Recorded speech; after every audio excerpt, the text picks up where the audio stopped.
Deməli, başlayırıq dərsimizə. Ee, Başladıq. Deməli, ilk öncə biologiya nəyi öyrənir? Başlığı altında olan suallarımıza başlayırıq.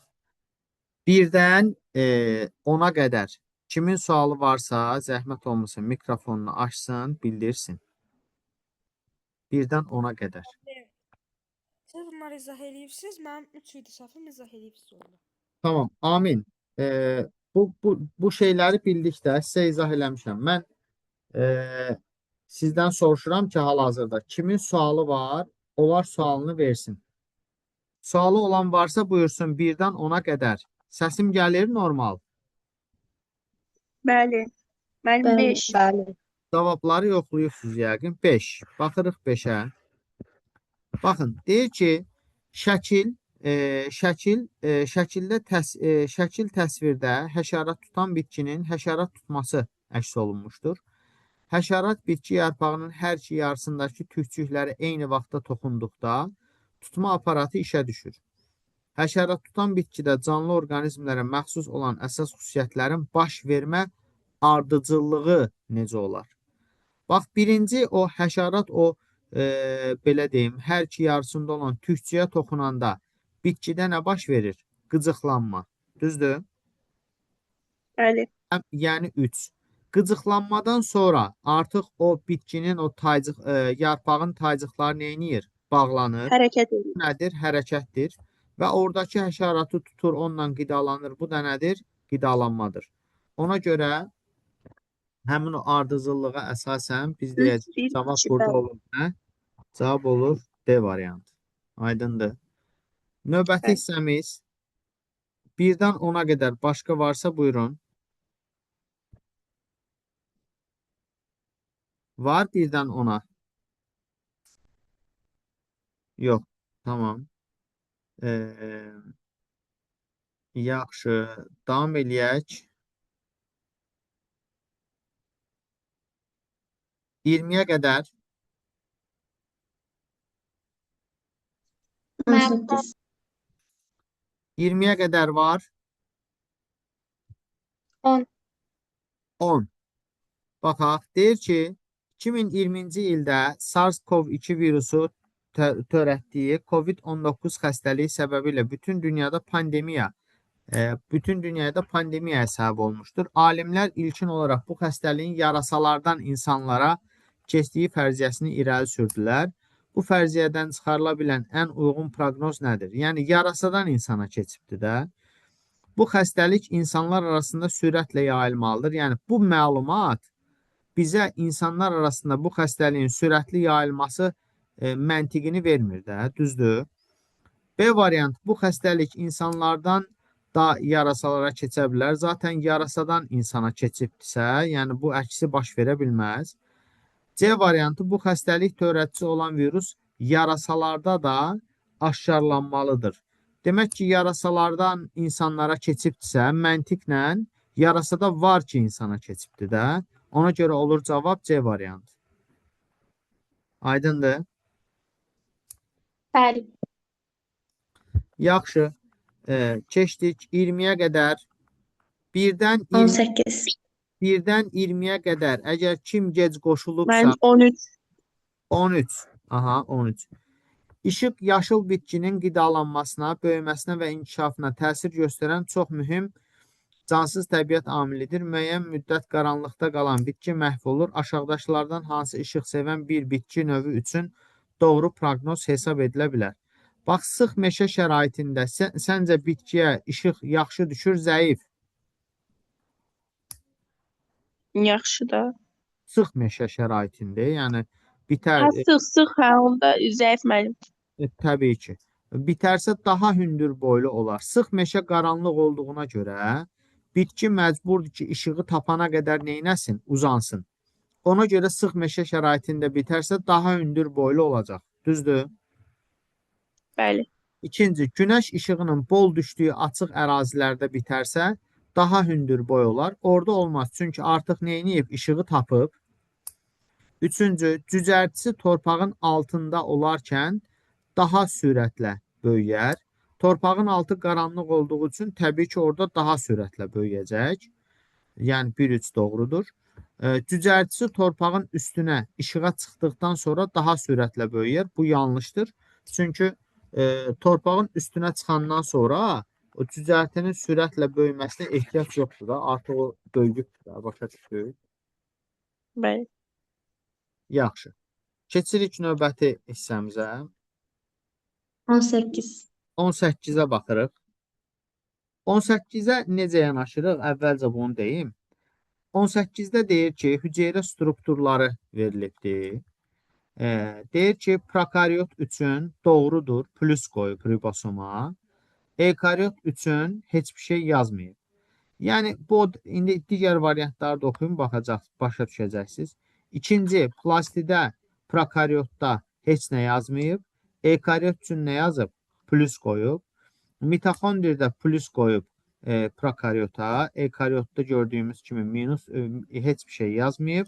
Nüvədə yazıb ki, yanlış bəndi müəyyən edin. Gəlin baxaq. Birinci variant. Birinci variantda nə demək istəyir? Kim fikir bildirə bilər? Birinci variantda nə demək istəyir?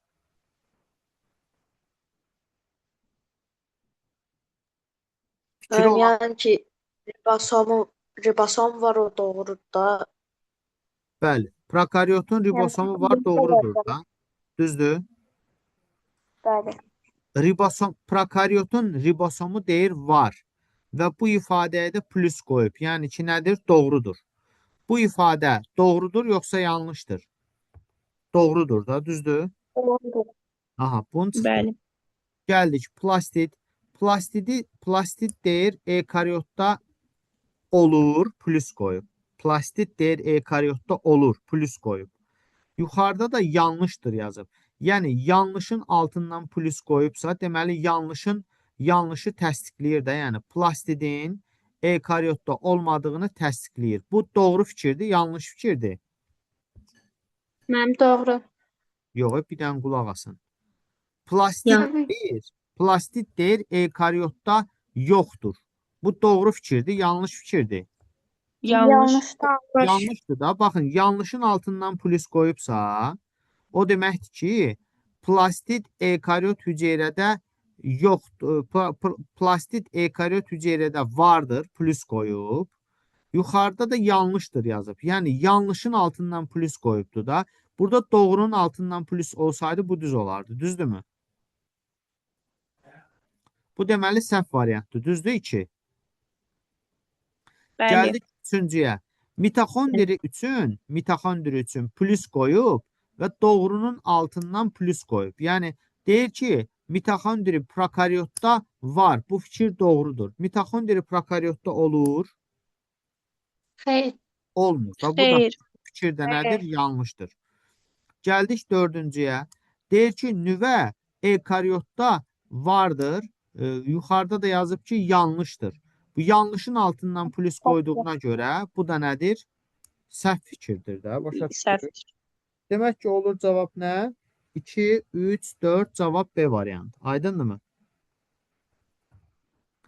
Keçdik. 20-yə Bəli. qədər varsa deyin.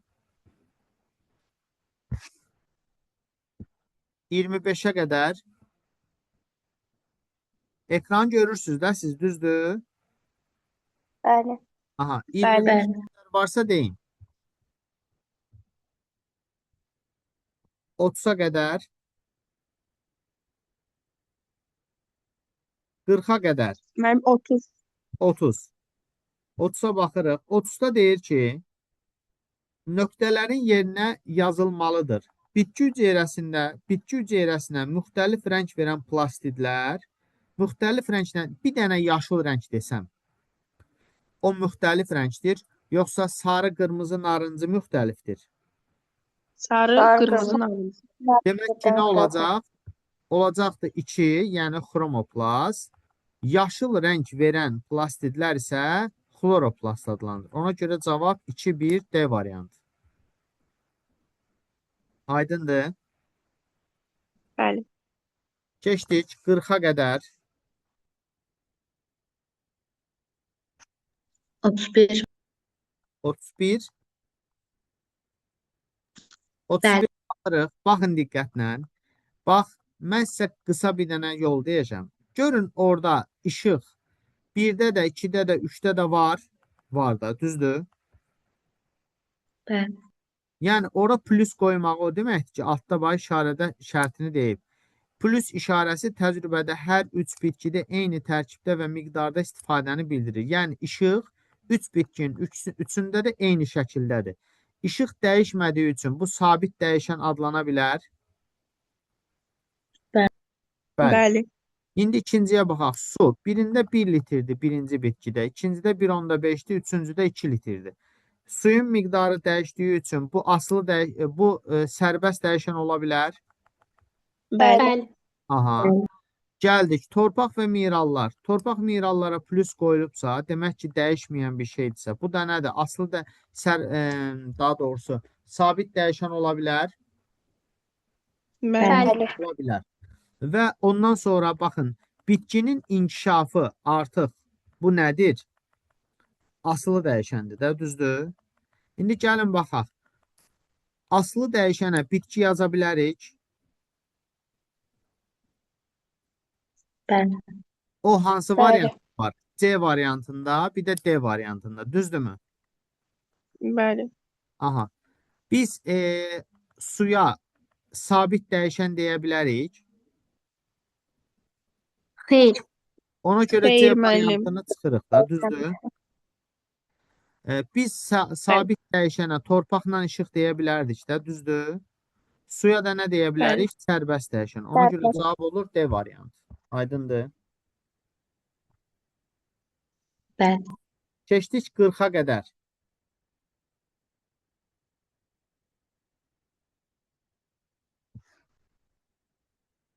Yoxdur. 36 müəllim. 36-ya baxırıq. 36-ya baxın. Verilənlərə əsasən doğru olan variantı seçin. Bakteriya üçün doğru, çoxhüceyrəli ekariot canlı üçün yanlış ola bilər. Deyir ki, bakteriya üçün doğru olsun, çoxhüceyrəli ekariot canlı üçün yanlış ola bilər. Çoxalma prosesi bakteriyada da, çoxhüceyrəli ekariot canlıda da var. Bəli. Var. Bu deməli səhv, bu yanlış ola bilməz. Çıxdıq. Bütün həyati proseslərin bir hüceyrədə baş verməsi bu bakteriya üçün keçərlidir, çoxhüceyrəli ekariot canlı üçün yanlış ola bilər. Düzdür? Bəli. Çünki bakteriya bir hüceyrədir. Bəli. Bu ikini götürdük. Ribosom orqaneli bakteriya üçün də, çoxhüceyrəli ekariot canlı üçün də. Yəni biz bilirik, ribosom hamısında var da. Ona görə bu 3, biri üçün doğru, biri üçün yanlış ola bilməz. Düzdür? Dördüncü, xromosomun yalnız sitoplazmada yerləşməsi. Bakteriyada nüvə yoxdur. Xromosom sadəcə harda yerləşir? Sitoplazmada. Sitoplazmada. Amma çoxhüceyrəli ekariot canlıda nüvə var deyə xromosom harda yerləşir? Nüvədə. Deməli, bu bakteriya üçün doğru, çoxhüceyrəli ekariot canlı üçün yanlış ola bilər. Cavab nə olur burada? 2 və 4. İndi sağ tərəfə baxırıq. Bakteriya üçün yanlış, çoxhüceyrəli ekariot canlı üçün doğru ola bilər. Nüvə strukturu bakteriya üçün yanlışdır, çoxhüceyrəli ekariot canlı üçün doğrudur, düzdür? Bəli. Bakteriyada yoxdur, o birisində var. Mitoxondri orqaneli bakteriya üçün yanlışdır, çoxhüceyrəli canlı üçün nədir? Doğrudur. Deməli, 2, 4, 5, 6. Hüceyrə divarı bakteriyada var, yanlışdır ifadəsi yoxdur. Ona görə biz bunu götürə bilmərik. Çoxhüceyrəli ekariot canlı üçün də doğru ola bilər. Bu hər ikisi üçün doğru ola bilər. Məsələn, çoxhüceyrəli ekariot deyəndə bitki nəzərdə tutula bilər. Bakteriyada da hüceyrə divarı var, onda da var. 8-də isə plazmatik membran. Hər ikisində təbii ki, elə bir hüceyrə yoxdur ki, onda plazmatik membran olmasın. Hər ikisində var. Başa düşdün, Rəşid? Bəli, müəllim. Keçdik 40-a qədər varsa deyin.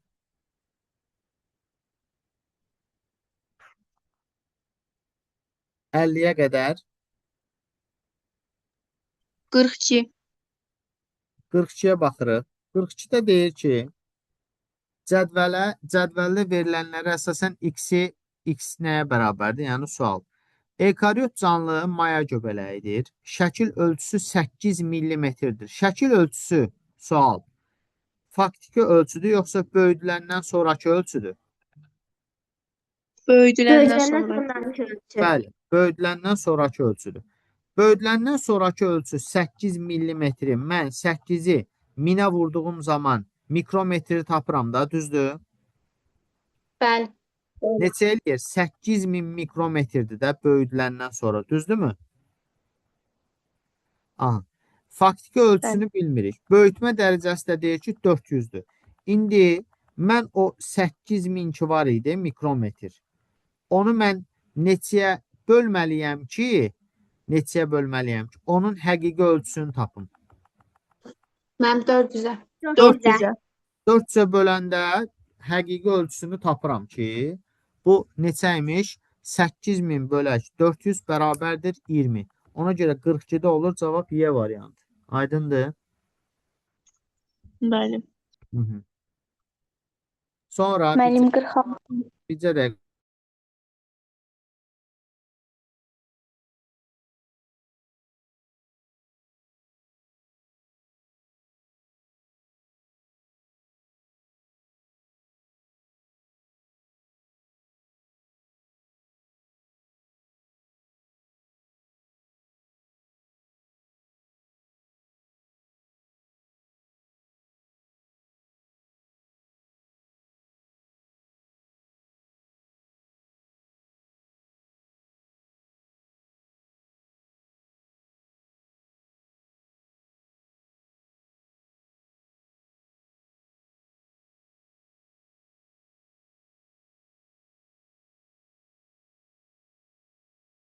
Aha, uşaqlar, buyurun.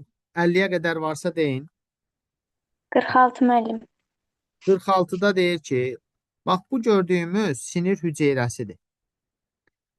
Bax bu gördüyümüz B ilə göstərilən nüvədir. Bax bu gördüyümüz mavi göylə kimi göstərilən də bu da cisimdir. Demişdim ki, cismin içində nə yerləşir? Nüvə. Bu Nüvə. göstərilən isə nədir? Dendritdir. C ilə göstərilən isə nədir? Aksondur. Biz demişik ki, sinir impulsunun ötürülmə ardıcılığı belədir. Dendrit, cisim, akson. Dendrit, cisim, akson. Yəni DCA, DCA. Belə yadda saxlaya bilərsiniz. Deməli, burada dendrit hansıdır? A-dır, düzdür? A-dırsa, hara ötürəcək birinci? B-yə. B də ötürəcək hara? C-yə. Yəni, sən orada işarələnən variantda dendriti birinci, cismi ikinci, aksonda üçüncü götürməlisən. D, C, A. Başa düşdük? Bəli. Keçirik növbət hissəmizə. 50-yə qədər varsa deyin. 48. Deyir ki, müşahidələr nəticəsində müəyyən olunmuşdur ki, fotosintez nəticəsində yarpaqlardan mühitə qaz ayrılır. Verilmiş təcrübələrdən hansı bu qazın oksigen olduğunu daha dəqiq müəyyən etmək üçün aparılıb. Bax, belə bir şey deyim. Yaşıl bitkini qapalı şüşə qabın altında yerləşdirsək, bir sutka qaranlıqda saxlasaq, bu oradan qaranlıqda saxlasaq, bir sutka ərzində oradan biz onun sayəsində müəyyən edə bilərikmi ki, ətrafa ayrılan oksigen qazıdır. Yəni, bu heç bir məna ifadə eləmir də, düzdür? Çünki qaranlıqda nə getməyəcək? Fotosintez getməyəcək, düzdür? Qaranlıqda fotosintez getmir, karbon qazı ayrılır da. Yəni, bitki tənəffüs eləyir, oksigeni udur, karbon qazını ayırır. B variantı, yaşıl bitkinin qapalı şüşə qabın altında yerləşdirib, bir sutka işıqda saxlamaq. Biz bunu qapalı şüşə qabın altında yerləşdirib, bir sutka işıqda saxlasaq da, orada fotosintez getsə də, qapalı şüşə qabın içinə oksigen girsə də, yəni oksigen ayrılsa da, biz nətər müəyyən eləyək ki, bu içəridəki ayrılan oksigendir. Bunu müəyyən eləyə bilmərik. C variantında yaşıl bitki ilə yanaşı qapalı şüşə qabın altına siçan yerləşdirib bir sutka işıqda saxlamaq. Artıq siçan bilirik ki, nə ilə tənəffüs edir? Oksigenlə. Əgər o, həmin o şüşə qabın altındadırsa və yaşayırsa, yaşaya bilirsə, demək ki, işıqda bitki oksigen ayırır ki, siçan da orada oksigeni istifadə edib neyləyə bilir? Yaşaya bilir. Aydındır? Bəli. Ona görə olacaq cavab C variantı. Başa düşmədiyin nəsə varsa de. Xeyr. Tamam. Keçirik növbəti hissəmizə. 50-yə qədər varsa deyin. 60-a qədər. 51 müəllim. 51. 51. Sxemə əsasən X, Y və Z-in yerinə nə yazılmalıdır? Burada bu sualın şərti nədir? Yəni, demək istəyir ki, prokaryot hüceyrədə lap başda X qoyub. Görürsünüz, bax, burada X var. Burada Y var. Burada da Z var. Yəni, demək istəyir ki, X ikisi üçün də ortaq olsun. Yəni, ikisində də X olan nə ola bilər? Aşağıdakı X nə ola bilər? Mitoxondri prokaryotda var? Yoxdur. Xeyr. Sitoplazma ola bilər, düzdür? Bəli. Deməli, B variantında X düzdür. C variantında X ribosom ola bilər də, düzdür? Bəli. Amma Bəli. plastid və nüvə ola bilməz. Deməli, mən B və C variantı arasında qaldım. Gəldik Y-ə. Deyir ki, Y hüceyrə divarı ola bilər. Bəli, Y hüceyrə divarı ola bilər. Niyə? Çünki heyvanda hüceyrə divarı yoxdur. Görürsən, yalnız bakteriya prokaryot üçün yazıbdır. Deməli, ribosom variantı var idi, bir də sitoplazma. Burada nüvə yazıbdır. Prokaryotda nüvə var desək yanlışdır, düzdür? Heyvan hüceyrəsində Bəli. var. Deməli, B variantımız getdi. Deməli, ribosom ola bilər, X. Y nə ola bilər? Bakteriyada hüceyrə divarı. Heyvan hüceyrəsində də Z nə ola bilər? Mitoxondri ola bilər. Aydındır? Bəli. Keçdik 60-a qədər. 53. 59. Əlverişli mühitdə olan bakteriyaların yaratdığı nəsil sayının bakteriyaların başlanğıc sayından asılılıq qrafiki hansıdır? Bax, belə bir şey deyim. Başlanğıc bakteriya sayı neçə olur olsun, fərq etməz. Neçə olur olsun. Bir saatda demişəm, maksimum neçə bakteriya nəslə əmələ gəlir? 3. Minimum neçə nəslə əmələ gəlir? 2. Deməli, başlanğıc bakteriyaların sayının neçə olmasından asılı olmayaraq, nəsil sayı necə olur? Sabitdir də. Məsəl üçün, 5 bakteriyadan 1 saatda da maksimum 3 nəsl əmələ gəlir. 2 bakteriyadan da 1 saatda maksimum 3 nəsl əmələ gəlir. Anlaşıldı? 59. Başa düşdük bunu? Bəli. 59. İnsanın göz alması xaricdən daxilə doğru ağlı qişa, damarlı qişa, torlu qişalardan təşkil olunmuşdur. Göz bəbəyi parlaq işıqda daralaraq gözün daxilinə keçən işıq selinin miqdarını azaldır. Verilən xüsusiyyətlər deyir, hansı sahəni öyrənir. Birinci, baxın, göz alması xaricdən daxilə doğru ağlı qişa, damarlı qişa, torlu qişa deyirsə, deməli, quruluşu izah edir. Quruluşu öyrənən hansıdır? Anatomiyadır. Göz bəbəyi deyir, daralaraq keçən işığı nizamlayır. Artıq burada nə var? Funksiya var. Funksiya varsa, birinci anatomiyadır, ikinci nədir? Fiziologiyadır. Yəni, cavab olur B variantı. Cavabladı səhv çıxdı. Yox, cavab B variantı. Sonra cavab B götürməyiblər ki, uşaqlar. Bəli müəllim, B-dir. Bəs olun. B. 60-a qədər varsa deyin. Yəqin səhv yoxlamışam. Olar. 67-yə qədər varsa deyin. Mənim bizdə 64 var. 64. Bəli. 64-ə baxırıq. Mikrofon bağlayaq. 64-ü izah edirəm. Verilmiş fikirlərdən hansı doğrudur? 1. Orqanizm prokaryotdursa 100% bir hüceyrəlidir. Prokaryot canlı bakteriyadır. Bakteriyada 100% nədir? Bir hüceyrəlidir də. Birinci nədir? Doğrudur, düzdür. İkinci, orqanizm eukaryotdursa 100% çox hüceyrəlidir. Bu yanlışdır. Məsəl üçün, bir hüceyrəli göbələk var ki, eukaryotdur, amma çox hüceyrəli deyil. 100% çox hüceyrəlidir, fikri səhvdir. Üçüncü, orqanizm bir hüceyrəlidirsə 100% prokaryotdur. Bu da səhvdir. Bir hüceyrəli göbələk var, prokaryot deyil. Dördüncü, orqanizm çox hüceyrəlidirsə 100% eukaryotdur. Orqanizm çox hüceyrəlidirsə 100% eukaryotdur. Bəli, çünki prokaryot yalnız bir hüceyrəlidir də. Bir hüceyrəlilərin hamısı prokaryotdur fikri səhvdir. Prokaryotların hamısı bir hüceyrəlidir, düzdür. Orqanizm çox hüceyrəlidirsə eukaryotdur. Bəli, bu 100% düzdür.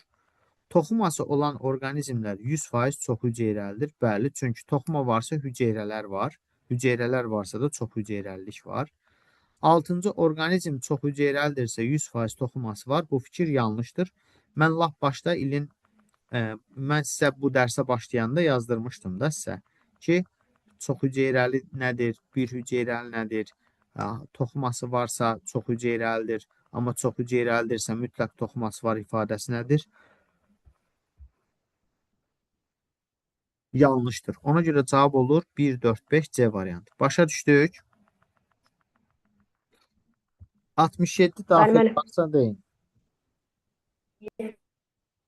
67 daxil varsa deyin. 67. Elm sahələrindən hansı biologiyanın tətbiq sahələrinə aid deyil? Botanika, zoologiya aiddir, gen mühəndisliyi aiddir, biotexnologiya həmçinin. Mineralogiya mineralları öyrənən elmdir. Yəni, mineralları niyə biologiya öyrənsin? O, kimyanın yəqin ki, sahəsi olar. Gəldik uşaqlar açıq tipli test tapşırıqlarına. 1-dən 10-a qədər.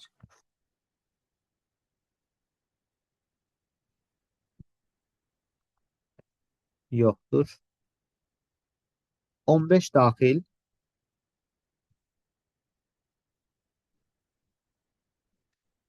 21-ə qədər. Mənim 12. 12. Uşaqlar, yəni burada çəkinməli, qorxmalı heç nə yoxdur, demək lazımdır. Bu, mən imtahanda istəyirəm ki, nəticəmiz yaxşı olsun, soruşmaq lazımdır. Cədvələ əsasən bakteriyanın bölünmələrinin neçə dəqiqədən bir təkrarlandığını hesablayın. Bax, birinci, deyir ki, en sayda bakteriya sayıdır, bilmirik en nədir. Zaman 125 dəqiqədir və 32 dənə fərd əmələ gəlibdir. Və buradan bizdən nə istəyir? Deyir ki, cədvələ əsasən bakteriyaların bölünmələrinin neçə dəqiqədən bir baş verdiyinə baxaq. Bax, normalda biz o başlanğıc bakteriyamızı N götürsək, o belə deyim, 32 N-ə çatana qədər neçə bölünmə keçməlidir? N olmalıdır bir dəfə bölünəndə 2N, sonra olacaq 4N, sonra 8N, sonra 16N, sonra 32N. Neçə dəfə bölündü? 5 dəfə, düzdür? 5 dəfə. Aha. İndi biz əgər bu gördüyümüz o rəqəm ki var, orada nə yazıb? 125 yazıb, düzdür? 125-i mən 5-ə böldüyüm zaman bir bölünməyə sərf olunan zamanı taparam da, düzdürmü? 5 dəfə bölünmə 125 dəqiqədə gedibdir də. Mən 125-i 5-ə böləndə bir dəfə bölünməyə sərf olunan zamanı tapıram, düzdür? Aydındır yoxsa yox? Bəli, müəllim. Demək ki, 125-i 5-ə bölürəm, eləyir 25. Aydındır. Keçdik. 15-ə qədər var. Müəllim, məndə 17 deyil. Nə? 17. 17-yə baxaq da. Birinci 16. Nigar şəkildə göstərilən canlılar haqqında məlumatlar toplayıb biologiya dərsində təqdim etdi. Aha. Şəkildə əks olunan canlıları öyrənən müvafiq elm sahələrinin canlıların qarşısına yazın. Bitkinin qabağından botanika yazarsan, o xarı bülbülün də qabağından botanika yazarsan, göbələyin qabağından mikologiya yazarsan, böcəkdir, quşlardır, heparddır, bunların qabağından zoologiya yazarsan, bakteriyanın qabağından da bakteriologiya yazarsan da. Göbələyindən də botanika yazmışam. Yox, göbələk ayrıcı aləmdir. Göbələyi mikologiya öyrənir. Mikologiya. Yaxşı, 21 daxil var. Keçdik o birisi hissəmizə. Orqanizmin təşkili səviyyələri. 1-dən 10-a qədər. 5. 5-ə baxırıq. Baxın, deyir ki, cədvəldə çiçəkli bitkinin 3 orqanı haqqında məlumatlar verilib. Yanlış bəndi seçin. Georgində ehtiyat qida maddələrinin toplanmasında iştirak edir. Bu biz bilirik, Georgində kök yumrusudur. Yəni kök iştirak edir orada. Y suyun və mineral maddələrin daşınmasını təmin edir. Təbii ki, bu suyun və mineral maddələrin daşınmasını deyirsə, bu gövdədir. Daşıyır da, kökdən hara daşıyır? Yarpaqlara. Suyun buxarlanmasını təmin edir. Z də nədir? Yarpaqdır. Düzdür? Bunu anladıq. Bəli. Baxaq indi. Deyir ki, X-in üzərində əlavə tumurcuğa rast gəlmək olar. X nə idi? Kök. Düzdür? Kökün üstündə əlavə tumurcuq. Kökün üstündə zaten demişəm, tumurcuq varsa, mütləq əlavə tumurcuqdur. Bu düzdür. Y-in üzərində əlavə tumurcuğa rast gəlmək olar. Y gövdədir, bəli, üzərində rast gəlmək olar. Z-in üzərində əlavə kökə rast gəlmək olar. Bəli, yarpaqdan çıxan kök əlavə kökdür. Z-in üzərində əlavə tumurcuğa rast gəlmək olar. Bəli, yarpaqdan inkişaf edən tumurcuq əlavə tumurcuqdur. Y-in üzərində bilavasitə yan kök inkişaf edər. Y nə idi? Gövdə. Gövdədən bilavasitə əlavə kök inkişaf edə bilməz. Daha doğrusu, yan kök inkişaf edə bilməz. Ondan əlavə kök inkişaf edər. Aydındırmı? Keçdik 15-ə qədər. 7. 7-yə baxırıq. 7 biz bilirik ki, bu üsul, həmin bu aeroponika üsulu, xüsusi üsuldur və kitabımızda elm texnologiya həyatda var. Deyir ki, torpaqda yetişdirilən bitkilərlə müqayisədə daha çox sudan istifadə edilir. Kitabda yazıb ki, daha az sudan istifadə edilir. Bu səhvdir. Bir səhvdir. Çıxdım biri. Gəldik, Amin yazma lütfən. 2. Daha çox məhsul əldə etmək mümkündür. Bəli, kitabda yazılıb daha çox məhsul əldə etmək mümkündür. 3. Bitkinin daha sürətlə yetişdirilməsi mümkündür. Bəli. Bitkinin inkişafı üçün münbit torpağa ehtiyac vardır. Səhvdir. Münbit torpaq yoxdur burada. Su çilənir köklərinə. Bitkilər xüsusi rəflərdə yerləşdirilir. Bəli, yetişdirilir. Bəli. Cavab olur 2, 3, 5 A variant. Aydındır. Bəli. Keçdik 15 daxil. 12. 12. 12-də deyir ki, bircə dəqiqə. 12-də deyir ki, yarpaq hissələri digərlərinə nisbətən azdır. Bu nə deməkdir? Ümumiyyətlə, bax, bu suallarda baxırsınız ki, hamısı bunların sadə yarpaqdır. Düzdür, cökə, palıd, günə baxan, qərənfil, toz ağacı. Bunların içində bir dənəsinin yarpaq hissəsi az olmalıdır. O da qərənfildir. Qərənfildə yarpaq saplağı olmur da. Yerdə qalanlarda yarpaq saplağı var. Ona görə yarpaq hissələri digərlərinə nisbətən azdır. Aydındır. 20 daxil. 15 müəllim. 15-ə baxırıq. Cədvələ əsasən X, Y və Z bitkisi ola bilər.